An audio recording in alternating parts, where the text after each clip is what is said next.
nuevo nacimiento. Evangelio de Juan, capítulo 3, los primeros 12 versículos. Dice así: había un hombre de los fariseos que se llamaba Nicodemo, un principal entre los judíos. Este vino a Jesús de noche y le dijo: Rabí, sabemos que has venido de Dios como maestro, porque nadie puede hacer estas señales que tú haces si no está Dios con él. Respondiendo Jesús y le dijo: de cierto te digo, que el que no naciere de nuevo no puede, vuelvo a repetir, no puede ver el reino de Dios. Nicodemo le dijo: ¿cómo puede un hombre nacer siendo viejo? ¿Puede acaso entrar por segunda vez en el vientre de su madre y nacer? Respondió Jesús: de cierto te digo, que el que no naciere de agua y del Espíritu no puede entrar en el reino de Dios. Lo que es nacido de la carne, carne es, y lo que es nacido del Espíritu, Espíritu es. No te maravilles de que te dije: os es necesario nacer de nuevo.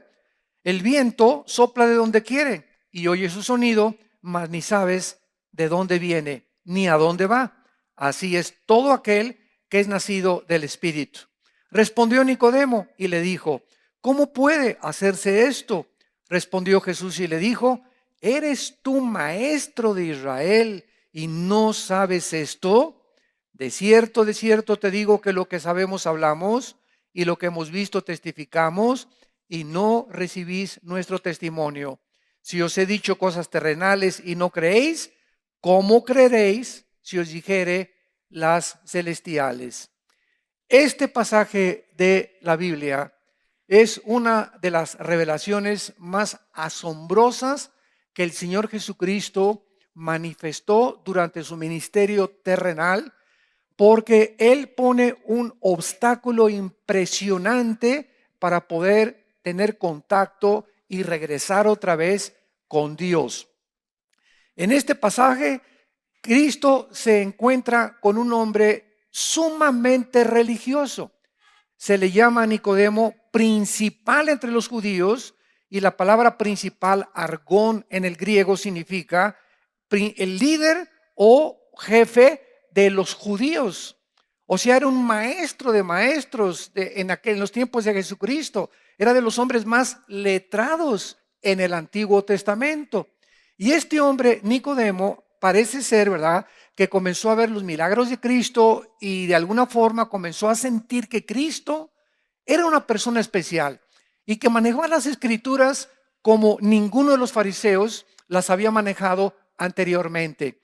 Entonces, lo más importante que podemos nosotros ahorita en este momento enfatizar es que él se encuentra con un hombre religioso que creía que a través de la religión podía encontrar a Dios, que creía que a través de pertenecer al catolicismo o al mormonismo o al hinduismo o al islam o a cualquier religión podía la persona tener contacto con Dios. Entonces, cuando Cristo le contesta a Nicodemo que tenía que nacer de nuevo, se queda completamente Nicodemo absorto, no sabía qué contestar y no entiende el lenguaje espiritual con el que Cristo le comienza a relatar qué es el nuevo nacimiento. Vamos pues a ver, lo interesante del caso es que esta persona era sumamente religiosa en los tiempos de Cristo, y vamos a explicar claramente lo que es el nuevo nacimiento. Número 1, veamos por qué debemos nacer de nuevo. Muy bien, Dios crea al hombre desde el principio de la creación a su imagen y semejanza. Génesis 1, 26 y 27. Esto significa que el ser humano traía la imagen de Dios dentro de él. Ahora, ¿qué es la imagen de Dios? ¿Qué es lo que Adán tenía que cuando el pecado entró se perdió? Porque desde Adán hasta nuestros días, si la Biblia nos dice que tenemos que nacer de nuevo, es porque nacimos físicamente, pero muertos espiritualmente.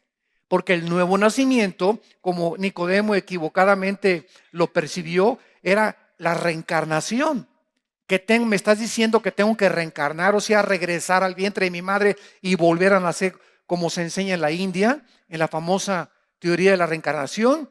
Y Cristo le dice, ¿verdad? No, tú estás completamente equivocado. Esto es de la carne. Lo que es nacido de la carne es lo que es del espíritu. Espíritu es, te estoy hablando de un nacimiento espiritual.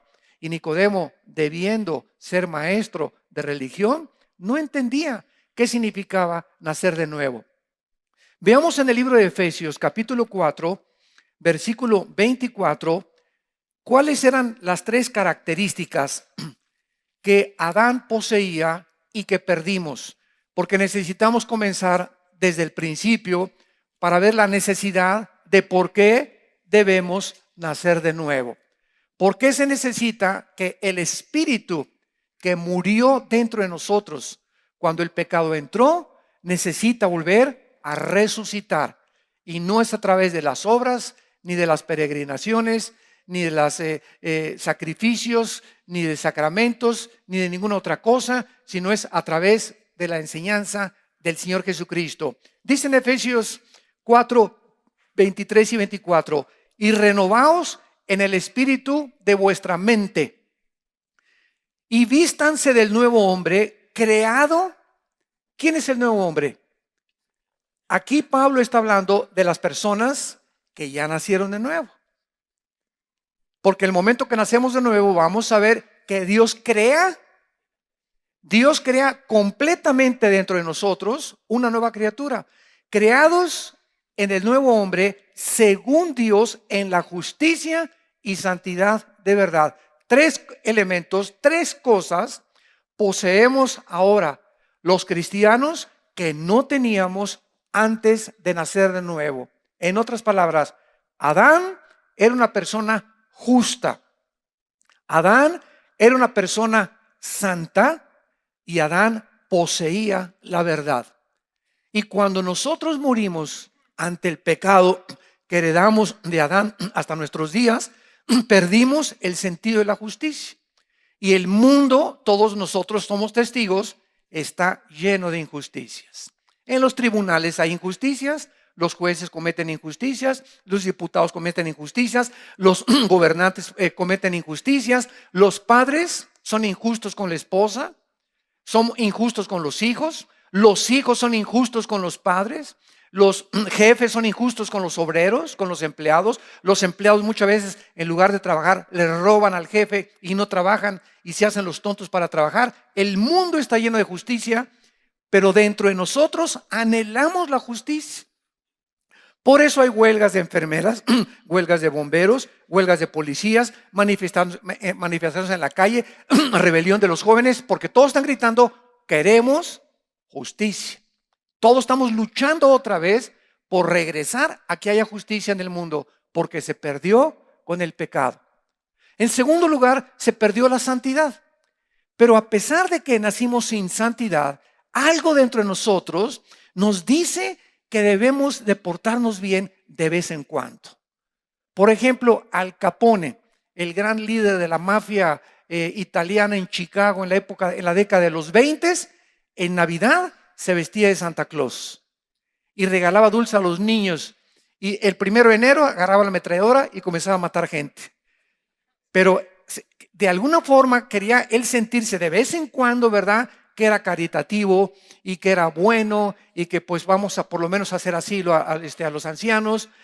Ustedes conocen también a grandes capos en Colombia, ¿verdad?, que han controlado el mundo y le regalan a la gente habitaciones, campos de fútbol, ¿verdad? Y aparentemente la gente cree que son altruistas y que le hacen bien a la gente y tienen una vida doble. Por otro lado, matan personas, explotan edificios, pero tratan de hacer algo porque traemos dentro de nosotros que necesitamos portarnos bien. Y precisamente por eso se inventaron las religiones. ¿Qué son las religiones? Esfuerzos humanos, diferentes ideas. El Islam tiene una forma de poder acercarse a Dios, los hindúes tienen otra forma, los mormones tienen otra forma, todas las religiones tienen algún medio, unos por los sacrificios, otros con la comunicación con los muertos, otros a través de peregrinaciones, pero todo el mundo desde que Adán cayó como dijo Sigmund Freud, el psicólogo vienés, el hombre es y nació incorregiblemente religioso. Y aún los mismos ateos, los que profesan y dicen, es que yo no creo en ningún Dios, en ese momento ellos se están haciendo dioses. Yo voy a autodeterminar y yo voy a establecer mis reglas y mi moral y se convierten en dioses. Y entonces no hay un solo ser humano o se endiosa o se somete a algún sistema de religión. Entonces el mundo está lleno de religiones. Ahorita hay más de 40,000 denominaciones. Más de 40,000 denominaciones. Y cada 3 meses, de acuerdo a la ONU, están naciendo más de 50 denominaciones en el mundo, de organizaciones religiosas. Que la cienciología, que la dianética, que las cosas que están, los judíos ya tienen 3 o 4 ramificaciones más. Dentro del cristianismo están haciendo cantidad de sectas, tantas barbaridades que están inventando. Por todos lados existe el anhelo de poder tener algo con Dios y buscar a Dios o a través de alguna forma, algún sistema. Porque nacimos muertos, pero la conciencia la traemos dentro de nuestro corazón. Y en tercer lugar, se perdió la verdad. Son las 3 cosas que forman la imagen principal de Dios: la justicia, la santidad y la verdad. ¿Por qué existe la filosofía? ¿Sabían ustedes que todos los seres humanos, no importa quién sea, somos filósofos? ¿Qué cosa es la palabra filosofía? Amor a el conocimiento. Filos, sofos. Filos o fileos es amor y sofos es sabiduría o conocimiento. Entonces, todos nosotros de alguna manera amamos nuestros pensamientos. Los que son adúlteros aman el adulterio. Los que son inmorales aman la inmoralidad. Los que son borrachos aman el alcohol. O sea, todos los pensamientos que tú ames, todos los pensamientos que te dirijan, la forma como tú actúas en la vida es por lo que tú estás pensando. Tú eres lo que tú piensas y te comportas conforme a lo que tú crees. Entonces, de alguna forma, esa forma de conducirte te hace ser un filósofo, porque amas lo que tú piensas y actúas conforme a lo que tú amas. Entonces, ¿de dónde salió la filosofía? ¿De dónde salió la filosofía de los griegos? Heródoto, Demóstenes, Platón, Sócrates, para poder comenzar a pensar: pienso, luego existo, existo, luego vivo, vivo, tiene que haber una causa. Esta causa no está dentro de mí porque yo no inventé nacer. Esta causa tiene que trascender mi personalidad y mi mente. Forzosamente, dijeron los filósofos griegos, esta causa tiene que ser Dios. Los filósofos 150 años antes de Cristo creían en Dios. Y en el siglo XX nacieron la mayor parte de los ateos de toda la historia. O sea, los filósofos del siglo XX, Carlos Darwin, ateo; Sigmund Freud, ateo; Carlos Marx, ateo; Friedrich Nietzsche, ateo; Ingersoll, ateo; Bertrand Russell, ateo; Jean-Paul Sartre, ateo; Christopher Hitchens, que se acaba de morir, ateo; Richard Dawkins, que es el ateo número 1 en el mundo, ¿verdad? Que acaba de escribir un libro, La ilusión de Dios. Todos estos hombres se creen mejores que Demóstenes, Sócrates y todos los filósofos de la época de oro de la filosofía. Y la filosofía no ha evolucionado porque eran más grandes pensadores ellos que los de aquí.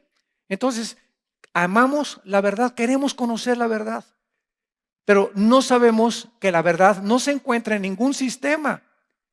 La verdad se encuentra en una persona que se llama Jesucristo. Y dice Colosenses capítulo 2, en Él, cuando Jesucristo entra a tu vida, vamos a ver cómo se nace de nuevo. Cuando Él entra a tu vida, en ese momento, en Él están escondidos todos los tesoros del conocimiento y de la sabiduría. Dice en 1 Corintios 2, lo vamos a ver, tenemos la mente de Cristo. O sea, cuando nacemos de nuevo, comenzamos a conocer la verdad. Como dicen los jóvenes, la neta de todas las cosas.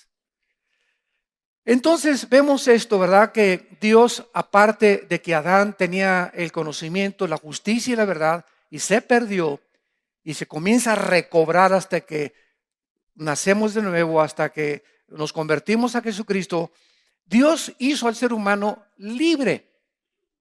Hace muchos años, un teólogo llamado Agustín de Hipona, en los primeros años de la era cristiana, hizo esta conclusión. Dios tuvo tres opciones para crear el mundo. Número uno, no crear nada. El Padre, el Hijo y el Espíritu Santo han existido siempre. Ellos, el Padre, el Hijo y el Espíritu Santo, no tienen necesidad de crear nada, porque pueden haber existido, ¿verdad? O coexistido eternamente porque son perfectos. No tienen ninguna necesidad de nada ni de nadie porque son perfectos. Número dos, Dios pudo haber creado un mundo donde no hubiera maldad, donde Lucifer no se rebelara y el pecado no entrara al mundo de los humanos. Y número tres, Dios pudo haber creado, que fue lo que creó, y permitió un universo donde el pecado entrara.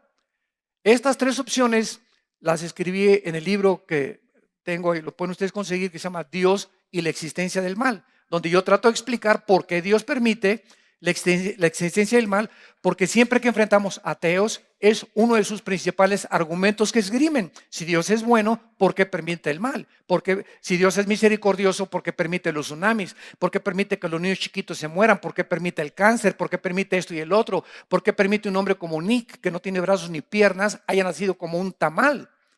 ¿Por qué permite estas cosas que no nuestro cerebro limitado y en tinieblas por el pecado no nos alcanza a comprender hasta que venimos a la Biblia? Y la Biblia nos comienza a explicar y comenzamos a ver que las tinieblas se comienzan a hacer a un lado y comenzamos y decimos, como dijo Job, ahora me callo porque tú lo hiciste y aunque me matares, en ti seguiré esperando, porque me purificarás como el oro. Entonces Dios en su sabiduría permite que hacer un universo donde el mal exista. ¿Por qué? Vean la sabiduría de Dios. Si tú contestas, pues si yo hubiera sido Dios, mejor no hubiera creado nada, no se puede sostener filosóficamente tu proposición. ¿Por qué? Porque no puedes demostrar que la nada es mejor que lo algo. Entonces muchas veces, ¿verdad? Tú no puedes decir, es mejor no haber nacido, haber nacido, porque no sabes hasta que naces el propósito por el cual naciste. Número dos, si Dios hubiera creado un universo donde no hubiera estado el pecado, hubiéramos sido un mundo de robots. Donde todos, ¿verdad? Ámame, ámame, nos he dado cuerda a Dios, ámame, ámame. Criaturas completamente robotizadas, programadas para amar a Dios. Pero Dios escoge su tercera opción en su infinita sabiduría para que pudiera haber criaturas que determinaran libremente amarlo, conocerlo y servir. Entonces, cuando hay libertad, tiene que haber dos caminos. ¿Se imaginan ustedes esos países que hay ahorita en el mundo donde voten por tal presidente y nada más hay un candidato? Digo, por favor, y aunque haya dos, muchos países, ¿verdad? Sabemos que aunque haya dos, el que va a ganar es el macho machín o el papucho de papuchos. Entonces ahí pues no hay libertad. ¿Cuál libertad? ¿Cuál democracia? ¿No? La democracia es una falsedad totalmente en muchas naciones. Entonces, si no hay dos caminos, si no hay dos opciones, no hay libertad. No es cierto que haya libertad. Entonces tiene que haber la libertad de escoger un camino, el bien, y la libertad de escoger el otro camino. No quiero seguir el bien, quiero ser malo. Y esto es una opción que cada persona determina, por lo cual va a ser juzgada. Entonces Dios permite la entrada del mal, porque al entrar el mal en el universo, la criatura en su libertad abusa de esta libertad y el mal entra a la creación. ¿Qué es el mal? Dios no es el creador del mal. El mal entra cuando las criaturas que Dios creó abusan de la libertad y entonces esto es lo que se convierte en la maldad. Cuando tú tienes un coche y te da el gobierno la licencia, señor Pancho Pantera, usted va a manejar, pero sabe una cosa, hay señales 80 de velocidad, hay altos y usted es libre para manejar en la carretera, libre para manejar en la ciudad, pero usted tiene que estar restringido por los altos y las señales de tránsito. Si usted se cruza un alto, usted está violando esta libertad y puede usted morir en un choque. Entonces, todo en la vida está limitado. Una cosa es libertad y otra cosa es libertinaje. Sale el Pitirijas, chicas, cuijas de la cárcel y le dice el juez: Pitirijas, eres libre, ya pagaste tu sentencia. Y el Pitirijas sale: gracias a Dios, gloria, sí, ahora sí que viva Zapata, esto y el otro, y voy a seguir matando. Espérame tantito, Pitirijas, eres libre para portarte bien. La libertad que se te concede no es para que hagas el mal, porque si haces el mal ya no es libertad, es libertinaje. Muchachas, ustedes son libres para tener un novio y son libres para casarse con el que quieran, pero si tú abusas del sexo, tú vas a tener consecuencias con las cuales vas a tener que responder a tu cuerpo, a tu familia, a tu bebé que van a ser y a Dios también. Entonces, tiene forzosamente que haber esta opción, si no, no habría juicio. ¿Para qué vamos a ser juzgados después de morir? Para saber cómo usamos la libertad que Dios nos dio. ¿Y cuántas personas conocemos, verdad? Como ahorita este grupo allá en el Medio Oriente que llama ISIS, el Estado Islámico, que llegan a cada pueblo que llegan y eres suní, porque el Islam está dividido entre sunis y entre chiitas. No soy chiitas. A la mujer le abren el vientre y le sacan el bebé. A los hombres los decapitan y a los niños les cortan los brazos para que nunca puedan ser guerreros. Y están haciendo miles de masacres. Hace poco a un piloto de Jordania lo metieron en una jaula y lo quemaron vivo. Ya son cosas, ¿verdad?, donde un grupo de personas han dejado de ser humanos. Ya descendieron este grupo al nivel de los animales, donde ya no hay sentimientos, ya no hay afecto natural, ya no hay amor ni compasión por ningún ser humano. Aman el sufrimiento, aman ver sufrir a los demás. Los animales matan por comer, nosotros por placer. Entonces, ¿quién de nosotros podría pensar que si agarran vivos estos individuos no merecen la pena de muerte? Todos gritaríamos amén, amén y amén. Esas personas perdieron el derecho de vivir. Y esto fue lo que Dios estableció claramente en la Biblia. Entonces Dios nos concede eso, ¿verdad? Pero el hombre se rebela contra su creador.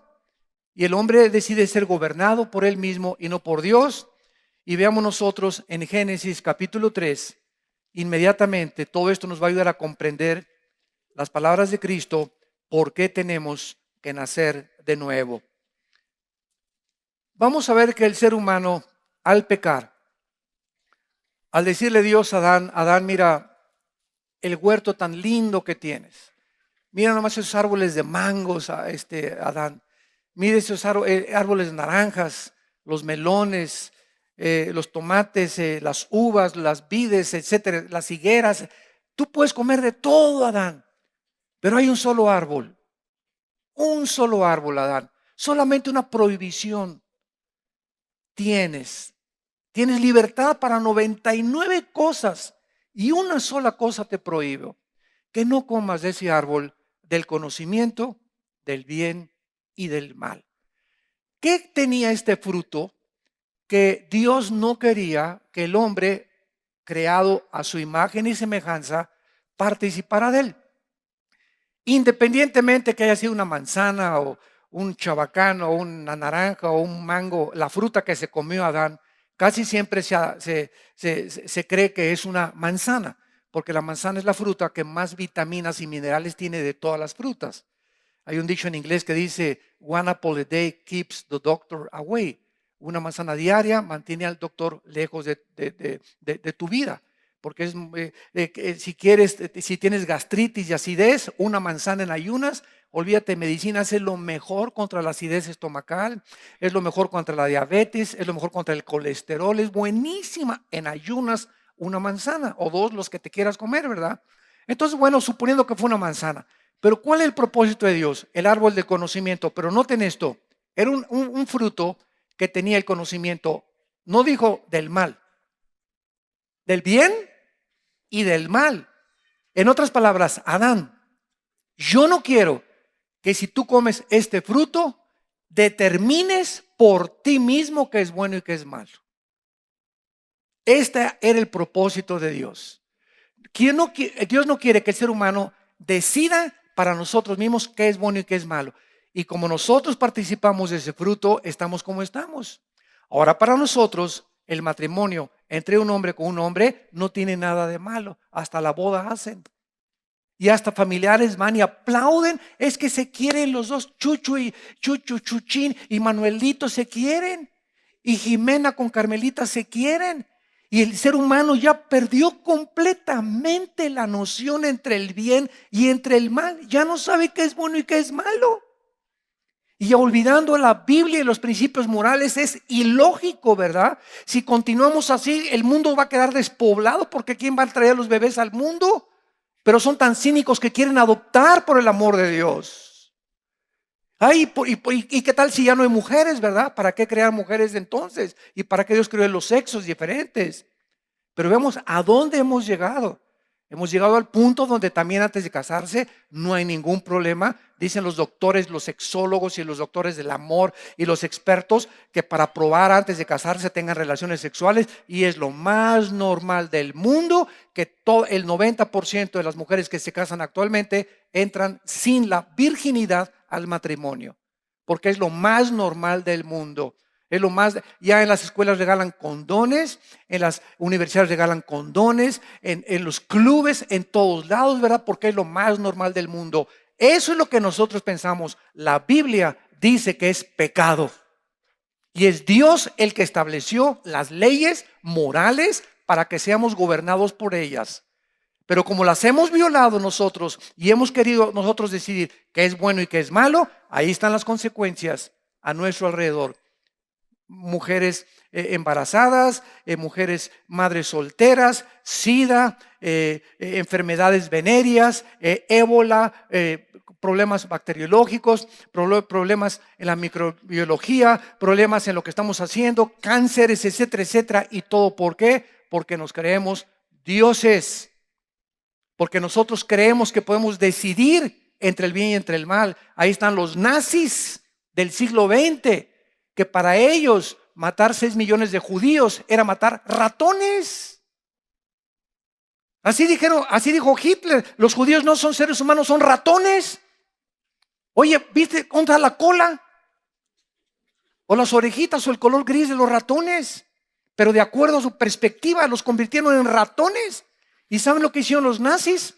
Cuando les juzgaron en 1947-48 en Nuremberg, en Berlín, en Alemania, se levantaron los generales, los sobrevivientes, y dijeron esto: es que para nosotros eso era eliminar por causa del partido. Nosotros no le llamamos asesinato, no asesinamos a nadie, eliminamos por causa del partido. O sea, le cambiaron al asesinato, lo maquillaron y le pusieron eliminar por causa del partido. Y nosotros dijeron: no robamos a nadie, solamente expropiamos.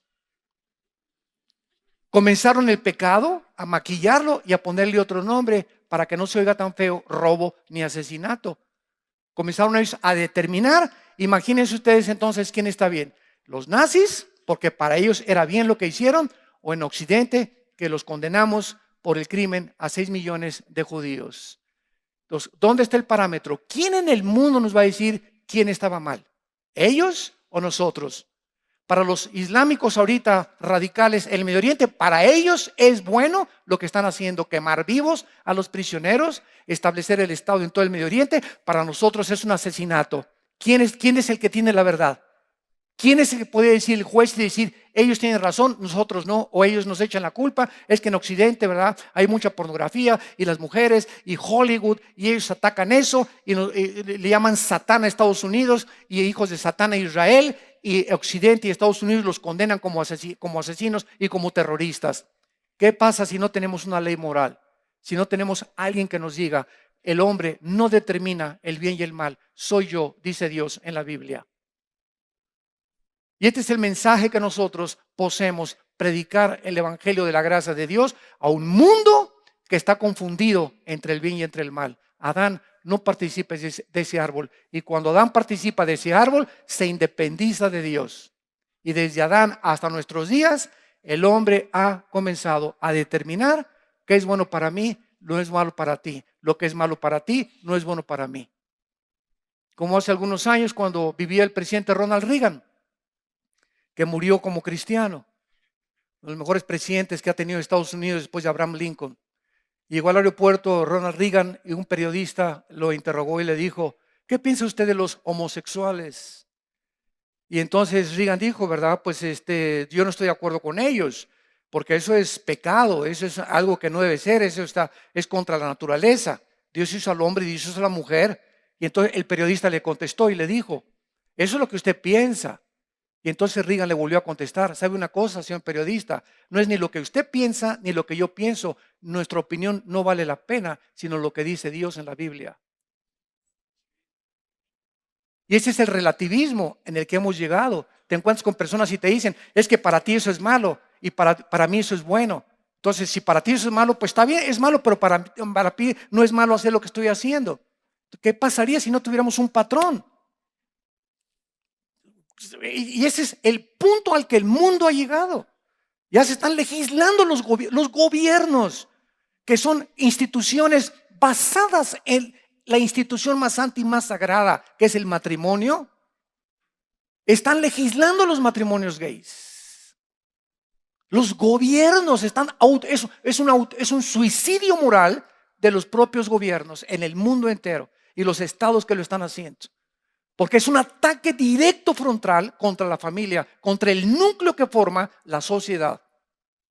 Napoleón Bonaparte, cuando dijo en Francia en su primer mensaje, denme ustedes grandes familias y yo haré de Francia la mejor nación de Europa. El mismo Napoleón Bonaparte estaba consciente que la familia es destruida, la nación no sobrevive, porque las naciones están formadas sobre sociedades formadas por familias. Y ahorita la familia se está destruyendo.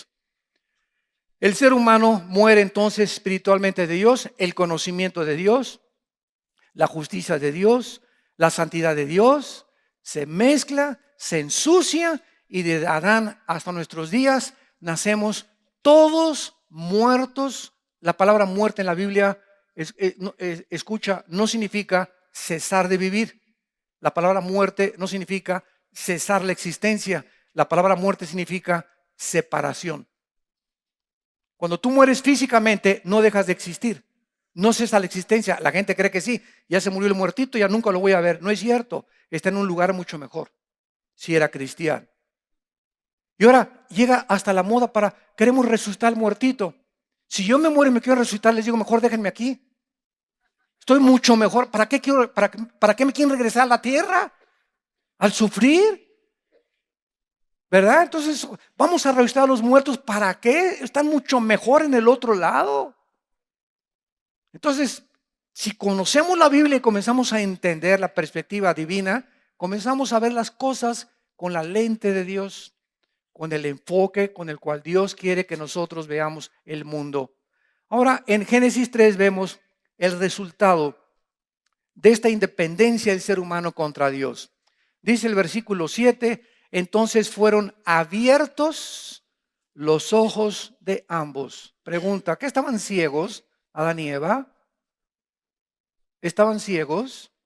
No, ¿verdad? Fueron abiertos sus ojos hacia la existencia del mal.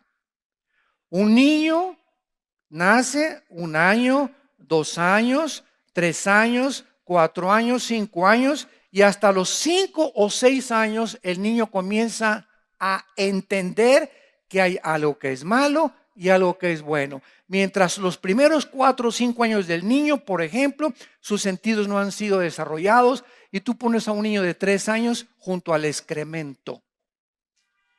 Y el niño de 3 años agarra el excremento y se lo come. Porque el sentido del gusto y del olfato no lo tiene desarrollado todavía. No discierne. Metes a un niño de 3 años con una niña de 3 años encueraditos en una tina y ninguno de los dos se tapa. Están ahí felices, ¿verdad? Y la. Pero a los 5 o 6 años las niñas ya se tapan o los niños también o el niño ya fuchi. Ya comienzan a distinguir entre el bien y entre el mal. Entonces, Dios quería que fuéramos como niños. Que no estuviéramos conscientes de la existencia del mal, porque el mal ya existía antes de Adán. Lucifer era un ángel caído antes de que fuéramos creados. Y la maldad ya había entrado, el pecado ya había entrado al mundo, al universo, con la creación de los ángeles rebeldes. Entonces Dios no quería que nosotros participáramos de eso. Y cuando peca Adán y Eva, se abren sus ojos a la existencia del mal. Y vean lo primero que pasa. Y cosieron hojas de higuera y se hicieron delantales. Inmediatamente el pecado afecta la sexualidad.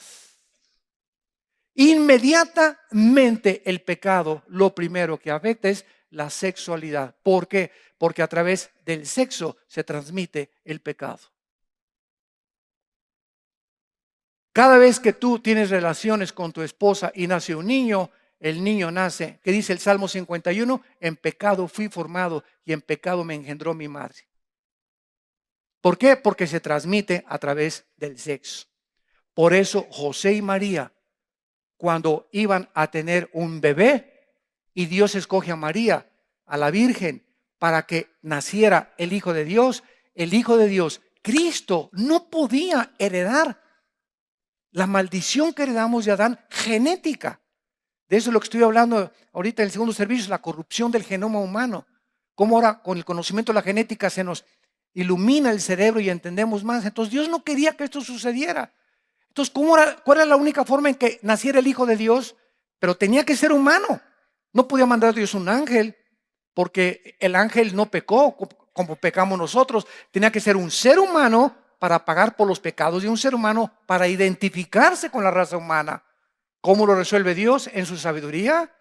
Le dice a María, vas a estar embarazada. Y María le contesta, oye, pero todavía ni luna de miel tenemos, José y yo. No hay nada entre nosotros, estamos comprometidos, desposados.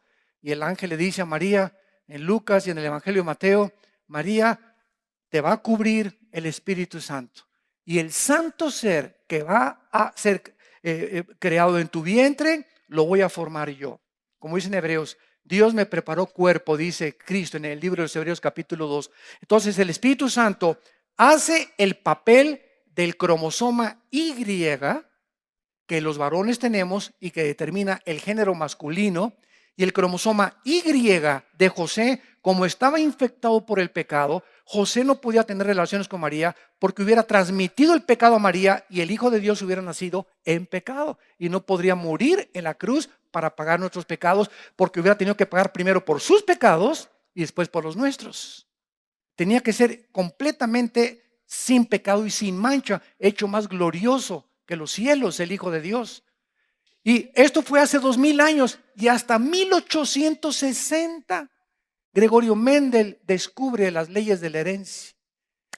Más de 18 siglos pasaron para que entendiéramos por qué José no se metió con María para que naciera Cristo. Hasta que la genética se comienza a descubrir, comenzamos a ver y la Biblia tenía la razón. El conocimiento que está encerrado, físico, genético, químico, arqueológico, antropológico, histórico, literario, poético, que la Biblia contiene, es más nuevo que el periódico de mañana en la mañana. Es más moderna la Biblia que las noticias científicas y tecnológicas de lo que se descubre mañana en la mañana. ¿Quién le dijo hace 2000 años al apóstol Juan en Apocalipsis? Hace 2000 años escribió Apocalipsis que vendría una época en que se podría controlar a la gente con el 666, si no se hubieran inventado las computadoras. ¿Quién le reveló a Juan en el Apocalipsis capítulo 11 que vendría un momento en la historia cuando todas las tribus, las naciones y las lenguas verían el mismo evento, la muerte de los 2 testigos en Jerusalén, si no se hubieran inventado los satélites de comunicación? Todo lo que está pasando, la Biblia ya lo decía. Dice Eclesiastés capítulo 1, no hay nada nuevo debajo del sol.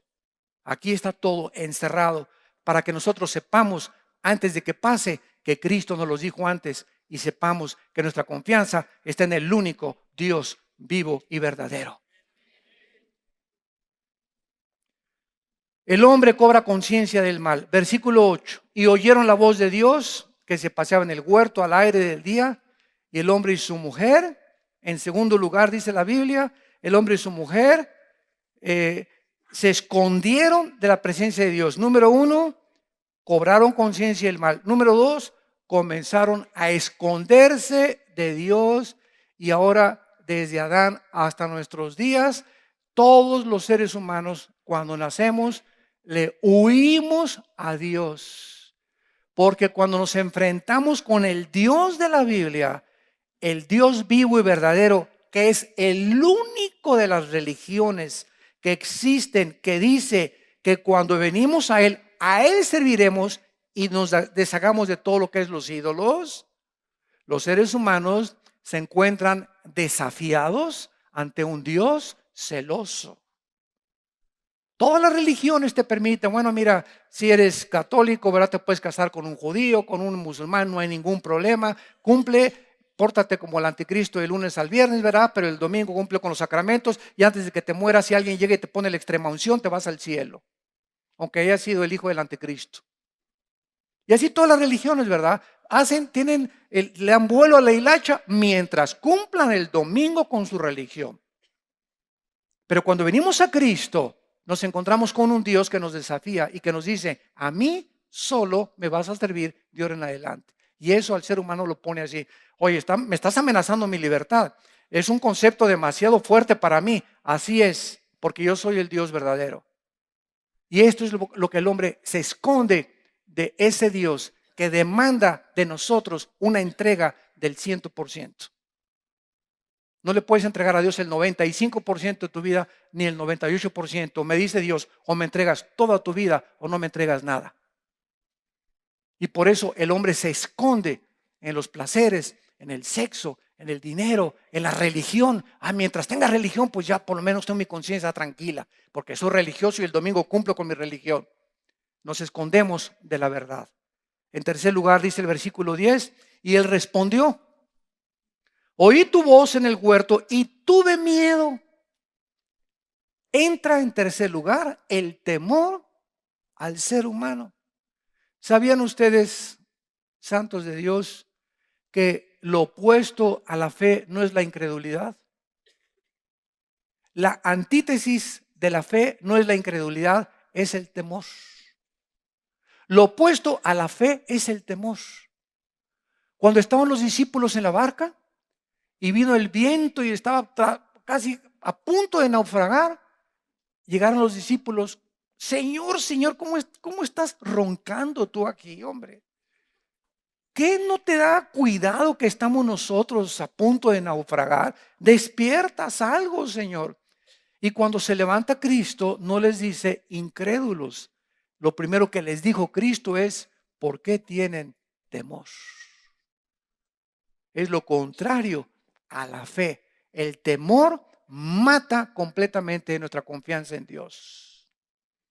Por eso Dios no nos dio un espíritu de temor, porque por naturaleza somos miedosos y temerosos de todo. Y si le entrego mi vida a Dios, ¿qué me va a pasar? Y si me entrego a Dios, a lo mejor ya me voy a perder de estos placeres. Y si le entrego mi vida a Dios, a lo mejor ya Dios me va a quitar las fiestas. Y estamos llenos de temores, creyendo que lo que nosotros tenemos es mejor que lo que nos ofrece Dios.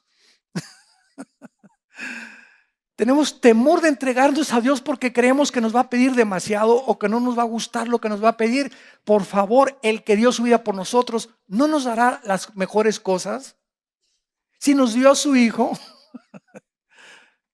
Pero estamos llenos de temores de entregarnos completamente o de consagrarnos, porque a lo mejor Dios me pide irme a la China y me quita a mis hijos y a mi esposa. Por favor, ¿verdad? Ya deja de comer pizza en la noche. Son pesadillas, ¿verdad? Como decimos, son marihuanadas. Entonces, el temor entra a la vida y dice en 1 Juan capítulo 4, en el amor no hay temor. ¿De qué amor está hablando? ¿El amor de Casanova? ¿O el amor de los artistas de cine? En el amor incondicional, en el amor agape, en ese amor que entra a nuestra vida, Romanos 5:3, el amor de Dios ha sido cuando naces de nuevo y recibes a Cristo, entra el Espíritu Santo a tu vida y el Espíritu Santo trae a tu vida la justicia, la verdad, la santidad y el amor de Dios. Y ese amor derramado entre nosotros es el que comienza a luchar contra nuestros temores, porque nos comenzamos a sentir amados. Comenzamos a sentir que estamos recobrando nuestra identidad. Ya no nos sentimos un número ni del montón. Somos hijos e hijas de Dios. Y ese amor echa fuera el temor, porque el temor lleva en sí castigo, de donde el que teme no ha sido perfeccionado en el amor. 1 de Juan capítulo 4. Si tú todavía tienes esos temores de consagrarte, es porque el amor de Dios no está siendo desarrollado en tu vida. ¿Y cómo nos enamoramos de Dios más y más y más? Conociéndolo en su palabra. Si tú no tienes contacto con este libro, tú no puedes conocer a Dios, porque cualquier revelación de Dios fuera de la Biblia es una perversión de su carácter. Jesús dijo en Juan 5:39, escudriñen la Biblia, porque en ella tiene la vida eterna y ella habla de mí. Dice Juan 17:17, santifícalos en tu palabra, es tu palabra la que los santifica y tu palabra es verdad. Desconectarnos de la Biblia es vivir otra vez endiosados, en independientes, determinar yo lo que es bueno y lo que es malo. Pues para mí es esto bueno y para ti es malo. Y cuando nos desconectamos de la Biblia, nos desconectamos de Dios. Vemos nosotros en último lugar en el versículo 13 de Génesis 3. Entonces Jehová Dios dijo a la mujer, ¿qué has hecho? Y dijo la mujer, la serpiente me engañó y comí. Finalmente entra al mundo el engaño. Y la Biblia termina en Apocalipsis capítulo 12 diciendo estas palabras en los últimos libros del Apocalipsis. En Apocalipsis 12, Satanás, el diablo que engaña al mundo entero. Entonces, vivimos en un mundo donde nada de lo que nos rodea es real. Es un mundo como Disneylandia. Tú vas a Disneylandia y, Mickey, y te subes a un juego, igual Reino Aventura, ¿verdad? Y entras así, y mientras estás ahí, mientras pasas, haz de cuenta que es como un túnel, y cuando sales igual de deprimido. Te duró el 20, 1 hora, 2 horas, porque vuelves a la realidad. El domingo vamos al fútbol y el América ganó esto y el otro, y el lunes en la mañana a trabajar otra vez, y al tráfico otra vez. Llegas de tu luna de miel y te enfrentas a la realidad también. Ahora estoy conociendo que esto no es un príncipe, es un alacrán con el que me casé, ¿verdad? Y el diablo es el que nos pinta todo nuestro alrededor. El diablo, mira, el dinero, y ahí vamos, hay millones de personas. El amor al dinero es la raíz de todos los males. Y asesinan, roban, trafican, estafan, porque creen que unos pesos más los va a poder sacar de sus problemas y les va a dar más felicidad y van a tener capacidad de hacer mucho más cosas, creyendo que es el dinero y no el que provee el dinero. El sexo, no. Tú en las telenovelas nunca ves a ver un galán con cara de gavilán. Todos los chavos que sacan las telenovelas son guapísimos, ¿verdad? Y nunca ves a una chava también con cara más que Betty la Fea. O no sé si se llamaba Betty, ¿verdad? Se sacan puros modelos, o sea, lo mejor que escogen y lo mejor de los hombres. Y todos los que ven las telenovelas, digo, hay una muchacha así de 100 o de 500 preciosa y un hombre también guapísimo, uno entre 500 o 1000, que no nos damos cuenta el precio de la belleza. Esas mujeres se creen tan lindas que se casan 1, 2, 3, porque creen que ninguno las merece de lo bellas que son, porque cualquier hombre paga lo que sea por casarse con una mujer de esa, y los hombres galanes iguales. No creen que todas las mujeres son suficientes y acaban la mayoría como homosexuales o como bisexuales. El otro día entrevistaron al galán de galanes, me reservo su nombre en la televisión, el más famoso ahorita en México, ¿verdad? Que viene de Cuba, y dijo, soy un hombre miserable y vacío. Se divorció su esposa, se metió con otra, y esa es la vida que nosotros creemos. Si yo tuviera la cara de ese hombre, si tuviera el cuerpo de esa mujer, es un engaño, no es cierto, no es cierto, no es cierto. No son felices. La fama, si tuviera poder, si tuviera popularidad, si me conocieran, si donde yo llegara, me saludaran, etcétera, etcétera. Y cuando vives eso, se andan escondiendo de los paparazzis, de los periodistas, porque ya están hartos que los persigan, pierden su vida íntima. Van a Cancún y hasta allá los corretean los periodistas, ya no pueden hacer nada pública en la intimidad. El diablo nos engaña haciéndonos creer que fuera de Dios vamos a encontrar el agua que va a satisfacer nuestra sed. Fue lo que le dijo Cristo a la mujer samaritana. De esa agua volverás a beber, pero el agua que yo te doy, Juan 4:24, saltará ríos de agua eterna dentro de ti. Nicodemo, Tu religión no te salva. Tú puedes ser católico, mormón, testigo de Jehová. Dime lo que quieras. Tienes que nacer de nuevo. Tiene que haber un cambio, una transformación interna de la raíz para poder entrar y capacitarnos para conocer a Dios. Ahora, finalmente, vemos realmente que es una obra de Dios, el nuevo nacimiento. Dice Juan 1, del 11 al 2.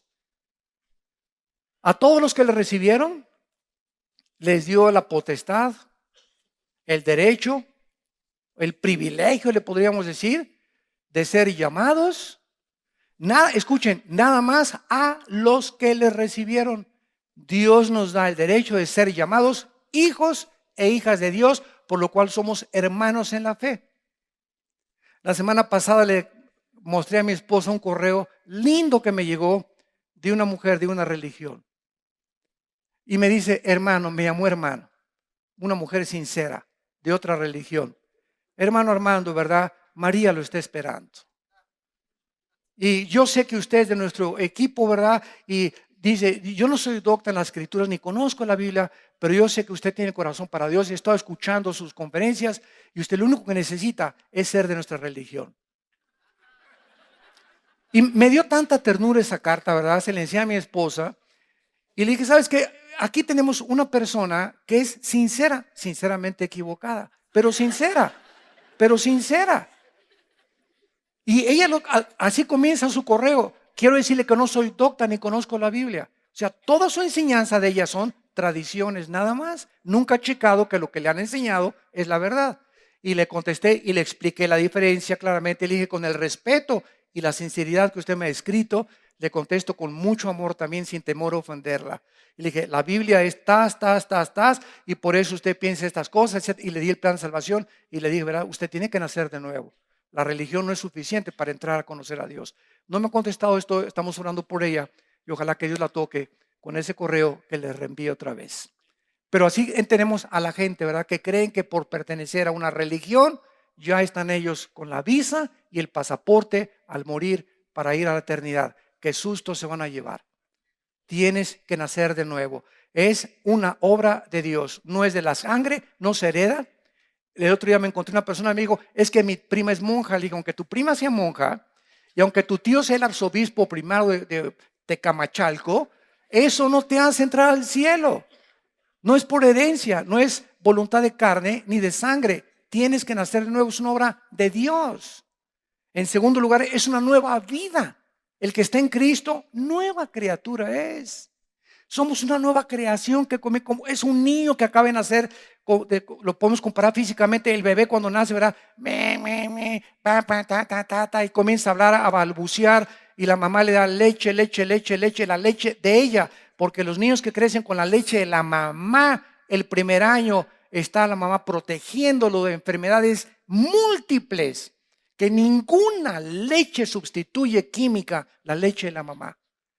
Dios proveyó en la leche materna todas las defensas, los minerales, las vitaminas, porque es la leche creada por Dios. Y dice en primera de Pedro 2:2, creced por la leche, y decía la leche espiritual no adulterada.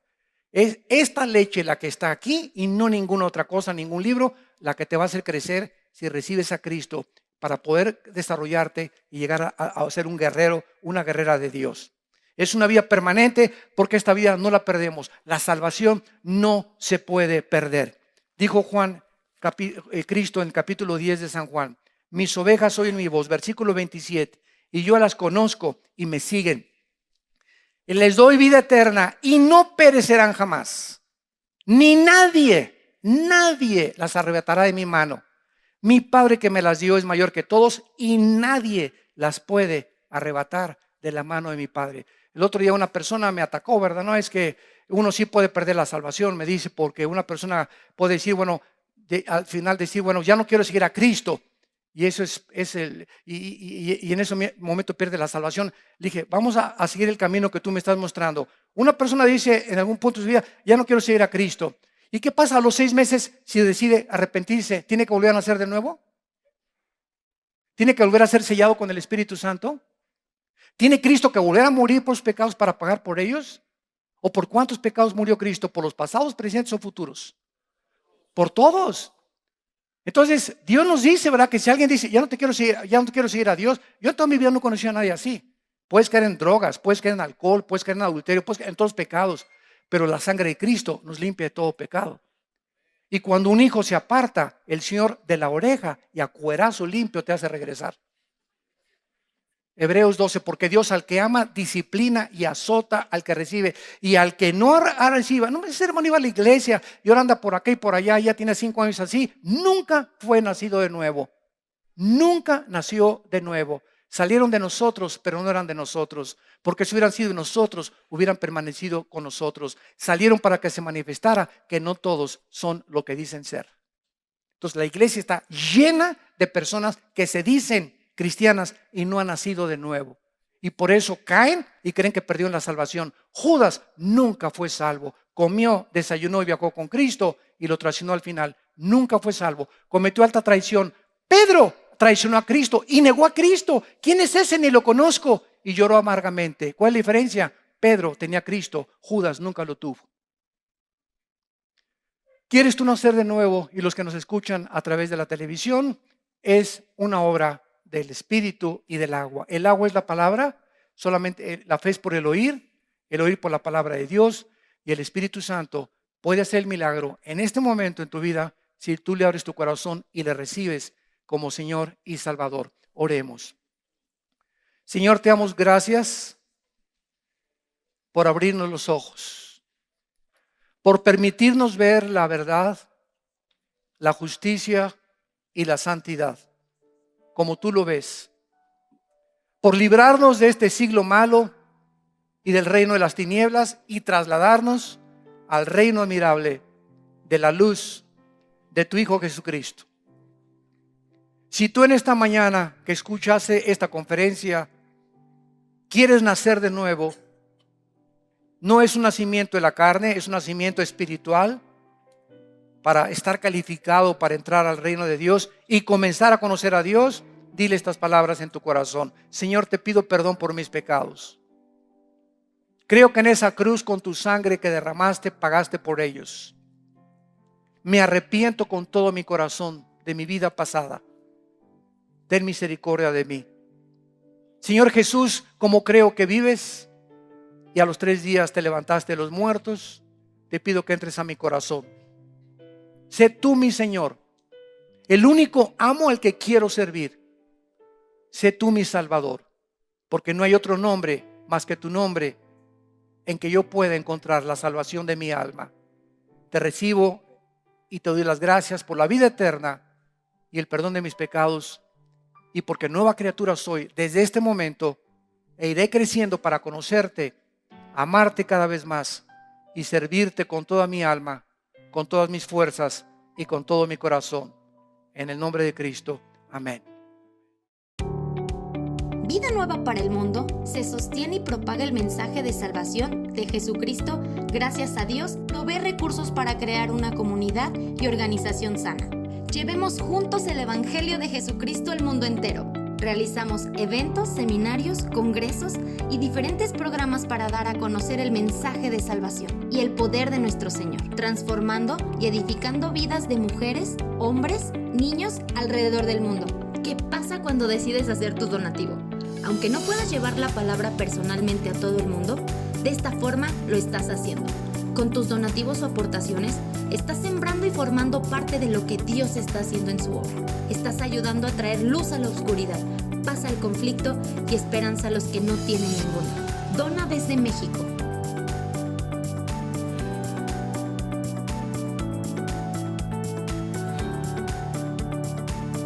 Dona desde Estados Unidos.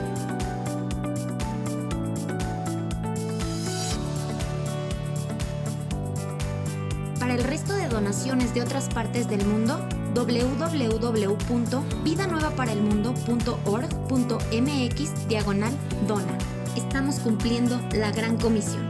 Por tanto, vayan y hagan discípulos a todas las naciones, bautizándolos en el nombre del Padre, del Hijo y del Espíritu Santo, enseñándoles que guarden todas las cosas que les he mandado. Y he aquí que yo estoy con ustedes todos los días hasta el fin del mundo.